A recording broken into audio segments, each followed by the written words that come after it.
My name is Michael Pickens. I am the newly elected chair of the Libertarian Party of Washington. What can he do? Woo! Right? Thank you. But tonight, I have the privilege of introducing someone who represents a different way of thinking about public service, a different way of thinking about politics, one that is rooted not in partisan politics, but in solving problems, building relationships, and treating people with dignity and respect. Who can argue with that? Nobody. Cobi Clark is a husband, a father, a lifelong Washingtonian, raised in Covington, now in Auburn with his family. Cobi understands the challenges facing working families because he has spent his life living and working alongside them. For nearly 15 years, Cobi worked in housing development, helping deliver hundreds of homes across Washington state. Through his work, he saw firsthand how rising costs, regulatory barriers, and bad policy decisions make housing, health care, and energy more expensive for ordinary families. Has anyone seen their electricity bill rise recently? Yeah. Oh, yeah. Water bill rise, sewer bill rise, like everything keeps going up, right? Insurance is continuing to go up, right? Cobi understands that affordability isn't an abstract political issue. It affects where people live and how we raise our children and whether we can build a secure future. Cobi brings not only real-world experience, but also a deep understanding of public policy. He earned an interdisciplinary, good word, degree in focus on economics, policy analysis, politics, and philosophy, published academic works on public policy, and was recognized as top 40, under 40 honoree by the South Sound Business Journal. Give it up.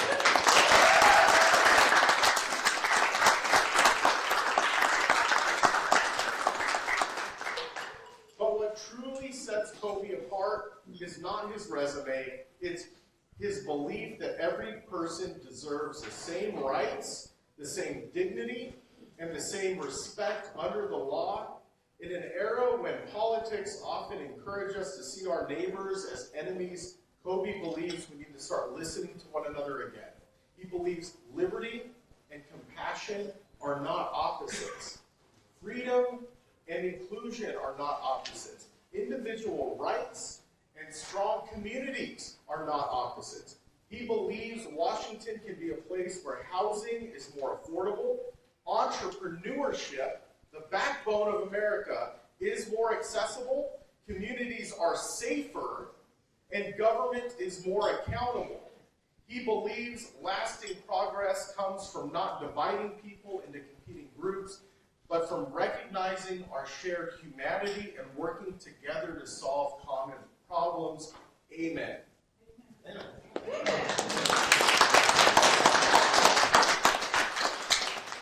That is why so many of you from different political backgrounds have come together here today to support this campaign. We may not agree on everything, but we recognize in Cobi a rare willingness to listen, to engage in good faith, and put policy making ahead of partisanship. Tonight, you're not just meeting Cobi Clark, the candidate. You're meeting a husband, a father, a builder, a scholar, a leader who believes there is a better way forward for Washington State. Please join me in giving a warm welcome to candidate for Washington State House, Cobi Clark.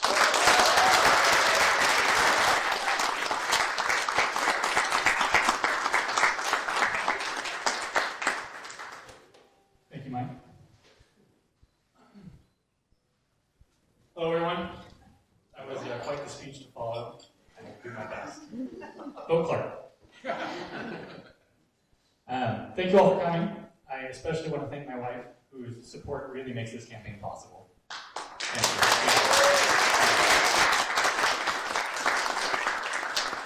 you. My 2 children, who I'm incredibly proud of.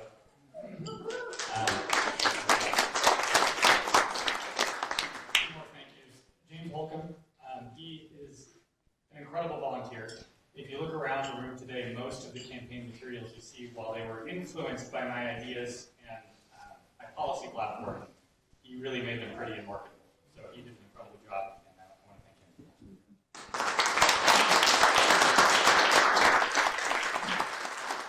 I also want to thank the District 47 Republicans for attending today. Thank you so much. Your endorsement means a lot to this campaign. I know we don't agree on every issue, but we are going to bring a balanced budget to Olympia.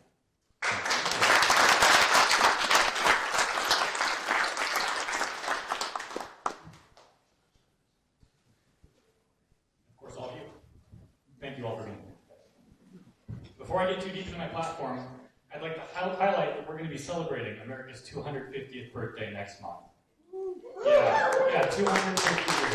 Let's go for 250 years. In honor of this, I will open with some counsel provided by George Washington in his farewell address, which he said may be productive and of some occasional good, and may need to now and then recur to moderate the fury of party spirit. Now, before I go any further, I want to acknowledge for a moment that there are many people in this room who feel a deep connection to their party, myself included. Be it Democrats, Republicans, Libertarians, or everyone outside and in between. But I think it's important for all of us to listen to Washington, especially on the eve of our quarter millennium celebration. Bear with me on his archaic vernacular, but here's what he said. In contemplating the causes which may disturb our union, it occurs as a matter of serious concern that any ground should have been furnished for characterizing parties. One of the expedients of party to acquire influence within particular districts is to misrepresent the opinions and aims of other districts. You cannot shield yourself too much from the jealousies and heartburnings which occur from these misrepresentations. They tend to render alien to each other those who ought to be bound together by fraternal affection. It's Americans, it's all of us. I ask each of you to consider if you felt heartburn at having been misrepresented by a side other than your own, or alienated by your fellow citizens. Washington continued, the parties serve to organize faction, to give it an artificial and extraordinary force, to put in place of the delegated will of the nation, the will of a party. Ask yourselves, all of us, if our party's platforms serve the undivided interest of the community and the rights of every individual, or if, as Washington warned, they serve the interests of faction. He said, in the course of time and things, the parties become potent engines by which cunning, ambitious, and unprincipled men will be enabled to subvert the power of the people and assert for themselves the reins of government, destroying afterwards the very engines which lifted them to unjust dominion. I'll let each of you form your own mental image about whatever tyrant you think the other side elected. The alternate domination of one faction over another, sharpened by the spirit of revenge natural to party dissension, leads at length to a formal and permanent despotism. The disorders and miseries which result gradually incline the minds of men to seek security and repose in the absolute power of an individual. Because we all know the other side did it first. The common and continual mischiefs of the spirit of party are sufficient to make it the interest and duty of a wise people to discourage and restrain it, for it agitates the community with ill-founded jealousies and false alarms, kindles the animosity of one part against another, and foments occasionally to riot and insurrection.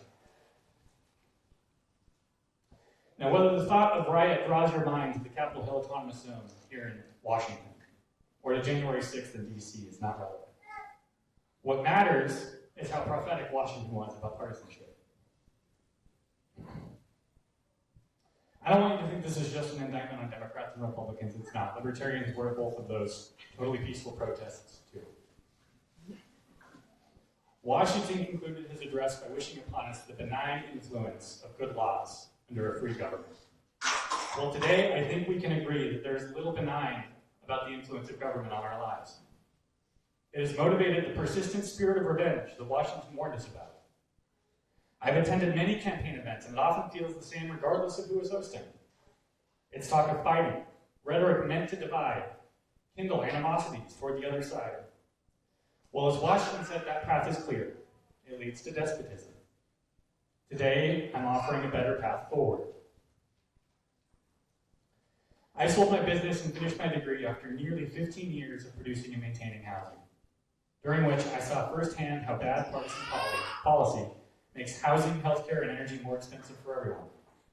However, I decided to step into public service not just because Washington State's become unaffordable or unfriendly to business, but because we've all become unfriendly to each other. Look around you.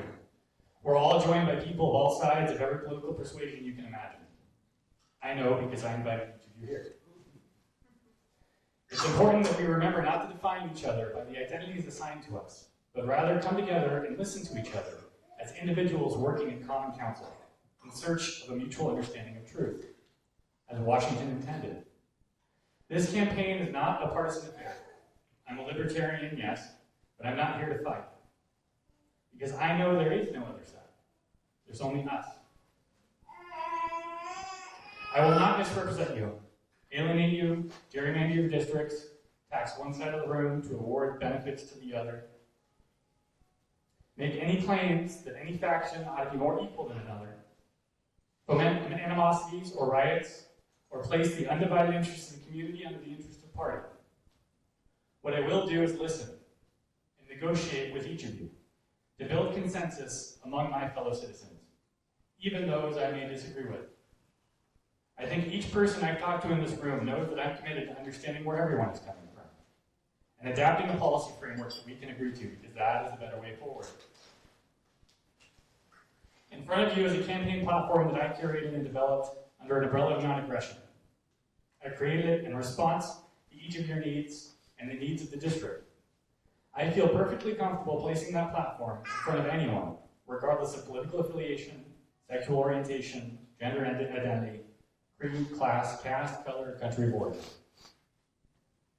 I think the truth we can all agree on is that housing, healthcare, energy, education, and groceries are unaffordable, and that these dysfunctional markets need correcting.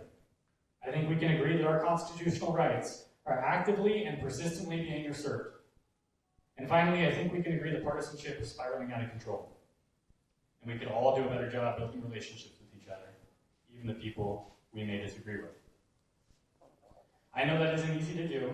It starts by putting your cards on the table and having a good faith, charitable conversation with people you might not even like. And recognizing that if there must be a contest, let it be a contest, a good faith contest of ideas, not a personal identity or a fact.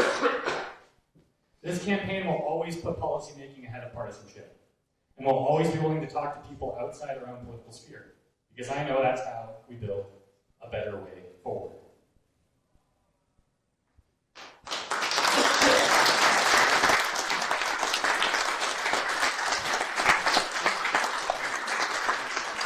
Again, I want to thank all of you so much for coming.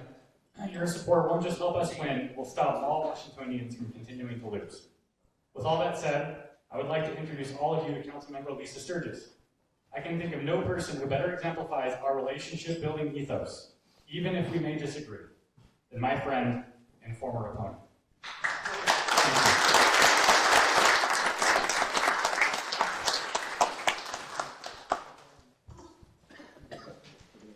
All right. You guys hopefully know how much I like Cobi. I actually prepared all my remarks because anyone who does know me knows that I don't do good with speeches, and I also I ramble. So I wanted to make sure I was thoughtful in what I was able to share tonight about Cobi. So I wanted to share a little bit about, first off, I'm one of the newer city council members. We have several in the room here tonight, so I can't say newest anymore because Brian Mott is one of our newest, or is the newest.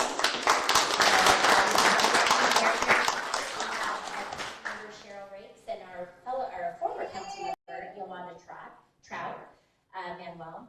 And so as a new city council member, Cobi and I wanted to share a little bit about when I first got to meet him and why I am leaning all in to support a guy who has a bunch of different views than I do and who frickin' ran against me last year for city council.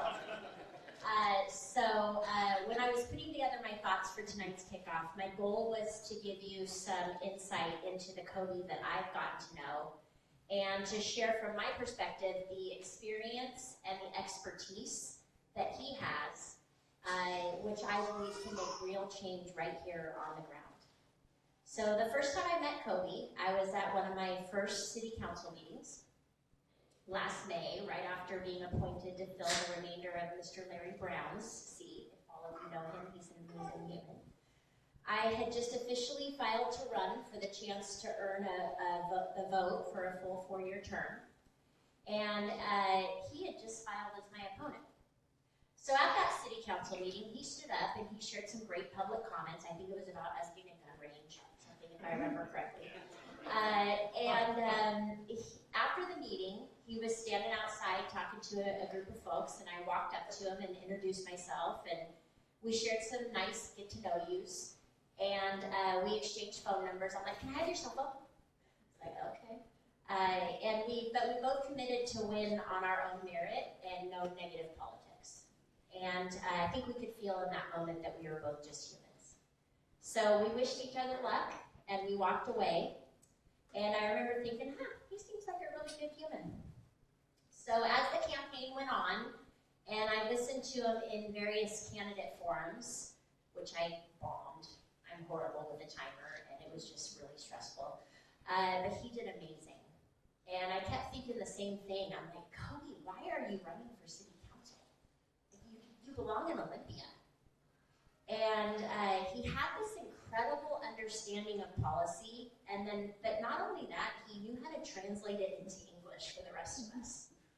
And I'd watch him take all this legal policy language and communicate it in a way that showed exactly where and how it was relevant in our everyday lives. And every time I saw him, I kept telling him, gosh, Cobi, you really need to be in Olympia. You are brilliant in this space. You've got to go drive policy. Have I not told you that like every time I've said it? Yes. But what impressed me most was not his intelligence. It was his authenticity. And it was also his practical application. So many leaders lead through theory. His was practical application. And it was also heart. Cobi has never been focused on saying what people want to hear. He's not interested in talking points or the political speak. He shows up with conviction. He speaks honestly about what he believes, and he's willing to have really difficult conversations in the pursuit of meaningful and real change. And on top of that, he also has the ability to stay open to listening without forming judgment. I've been so impressed with him. He's been a great example for all of us around what healthy dissent looks like, because we've dissented a lot, and why it's so important to have it. I wanted to share one quick funny story about my favorite memory from our campaign that I actually think captures a little bit of the spirit of who he is. I was driving home on Main Street from City Council meeting one night, and I passed Cobi's campaign sign at the corner of West Auburn High School. And there had been a few whispers of, you're not supposed to put your signs on public property. And so I thought, okay, my whole mantra in my life every day, love your neighbor. So I thought I'd do the love your neighbor thing, and I snapped a pic and I texted to him, and I'm like, hey, Cobi, you may want to move this. And I thought I'd give him a heads up, So he thanked me, and he said, I'll take a look. And then the next day, he followed up promptly. And he didn't just follow up, he proceeded to educate me on by explaining that under court precedents Collier versus Tacoma, non-commercial political signs in public rights-of-way are protected under our First Amendment rights. Then, of course, he thanked me again for looking out for him.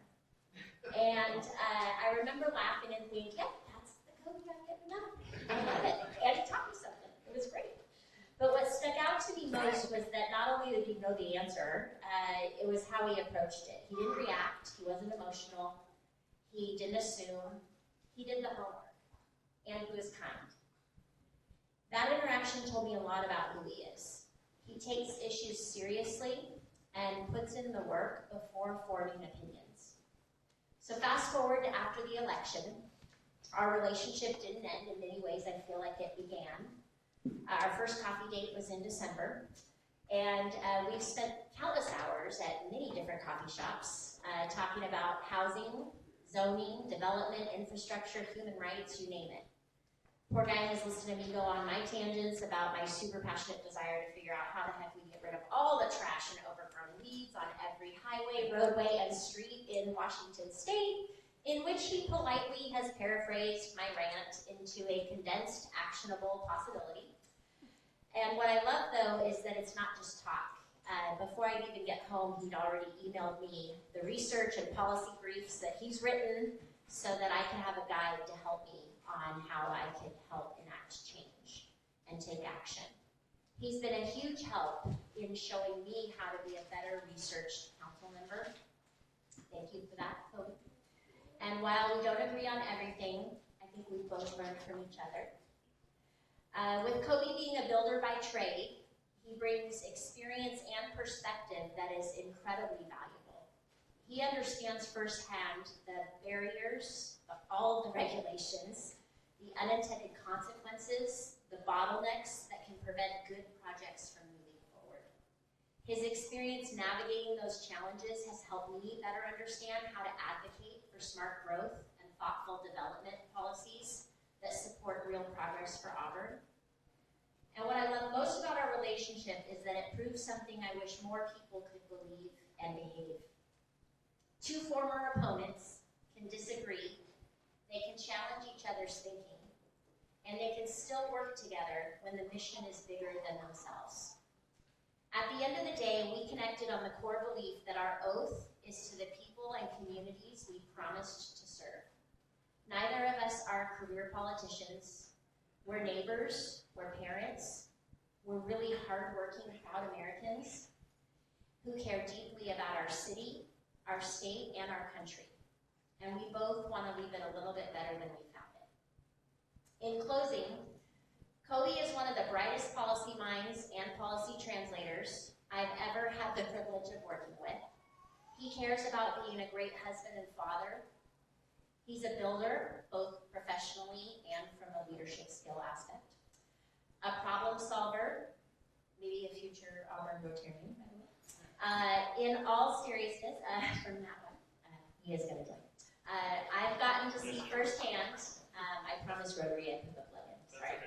I've gotten to see firsthand, he is someone who genuinely cares about doing the really, really hard work and research it takes to make every day better than the next.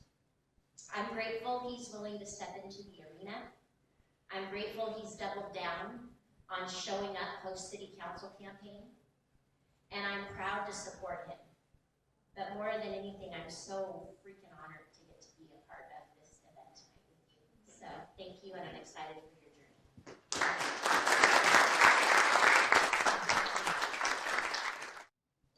Wasn't that amazing? Like to see that people from all sides of the political spectrum can come together and have an understanding. And that has been my political journey. Like my family owns a bakery and a retail store, and I talk to people all day long. People who are retired, on vacation, working, and they all say very similar things, that it's just not as affordable as it was before. That maybe our government doesn't really care about us. Like they're not looking out for our best interests. And that's why I have stepped up.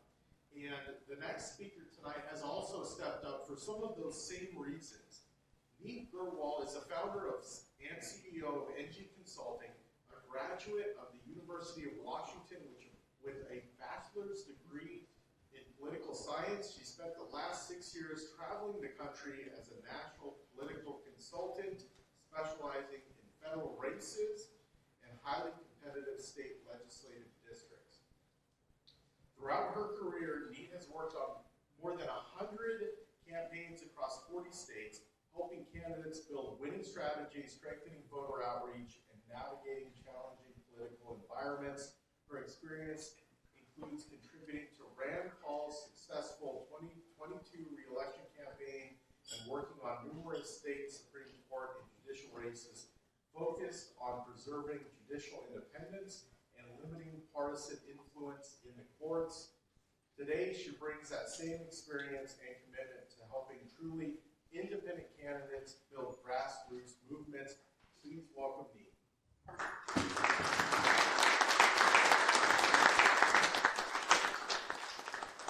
Everyone, my name is Neet Grewal. Thank you for having me. Thank you for showing up tonight for Cobi. I'm here to talk about a couple things tonight. So I have two main issues that I want to address tonight, talking to y'all. One is about Cobi, and the second is going to be about our pathway to victory in this race. So the first thing that we have is just talking about Cobi. As you guys know, he easily could have ran as a Republican and just secured that typical percentage of the chunk of the vote that we always get, or he could have ran as a Democrat and completely had an advantage in this area. But regardless of those things, he stayed true to himself and authentically being himself and ran as a libertarian, a truly independent and independent thinker and free-minded person, and I really respect that about him, which is why I decided to jump on this campaign. Now I want to talk about the campaign itself before you guys open your checkbooks and you invest in this campaign. I want to share with you why this is a race that matters and why this is a race that's important.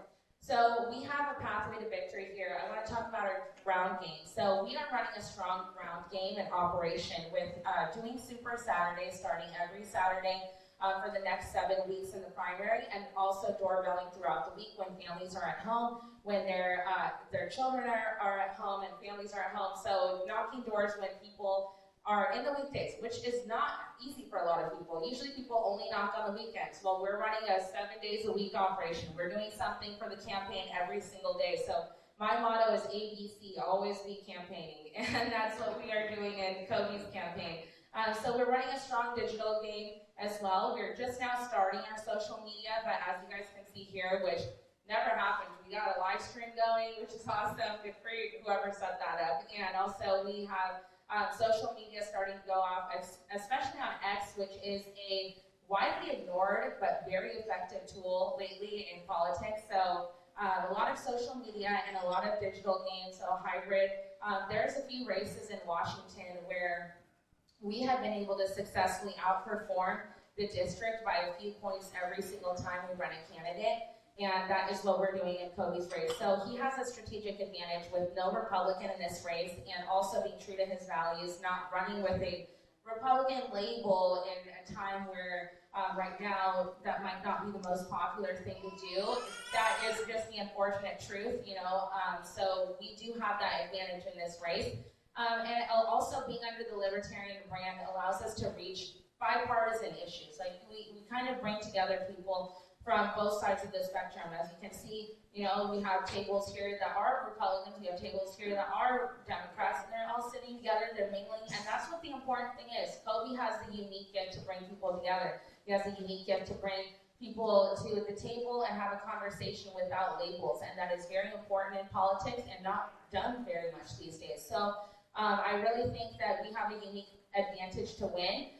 There's no Republican in this race. We're running against an incumbent who is not favored by her own party, if I'm being blunt. And because of that, because of having this lame duck incumbent in the race, another Democrat who's running that has no name ID and no establishment support, no connections or roots in the community, and a third person who is running as a Cascade Democrat. Again, Cascade Democrat, you know, as libertarians, sometimes we feel ignored and we say we don't have as much recognition as we want. Then you hear things like, okay, well, maybe there are parties that have less recognition than us. And that's not to hate on the Cascade party. They're also great people, but I'm just saying we have the advantage of having a brand and having of something that's been recognized. So therefore, we have Cobi, who is someone that can reach across both sides of the aisle. He has me. I am working strategically behind the scenes for him, very behind the scenes. And so I'm working hard to get him elected and through this primary, because once we get past the primary, Cobi also has tons of public policy research. This is the most diligent public policy person I've ever met. He knows knows bills inside and out. He's written bills and things like that. So we need someone that's actually qualified. We see tons of people getting in office. And you're like, how did this person get in office? What are you even talking about right now? Like, you know, it just doesn't make sense and you're shocked. Well, they don't have the experience, the credibility, or the qualifications, and Cobi has all three, and that is why he is the candidate that you all should support, and that's why you're here. So thank you so much, and really appreciate you guys being here. That is what I want to share with you, how we're going to win this race, and really the goal is to get past the primary. Once we're past the primary, also we will be the first Libertarian in this district to get past a primary, and we can make that happen. We can make history happen. So really, this is a room right here that is the beginning stages of change. And progress isn't made overnight. It takes time, and now that time is here. So please put your support behind him. I'm behind him. The party is behind him on both sides, and now it just takes us, the people. So thank you so much for being here, and God bless.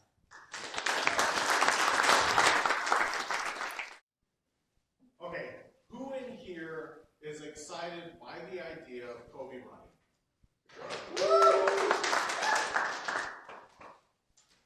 There are these little note cards on your table and envelopes. Cobi needs to raise at least $30,000 to be competitive in this race, right? So I'm not asking any of you to put in $30,000 individually if you can. That's If you can, do it. But I'm asking you to put in what you can. $5, $10, $20, $50, maybe more, right? A little bit helps him print more of these, campaign prospectuses that talk about his platform, that we can share with other people, right? Do what you can to put in to help Cobi win this election, because this is going to change politics in Washington State completely. Right? No one likes politics. I don't like politics. I like people. I like talking to people.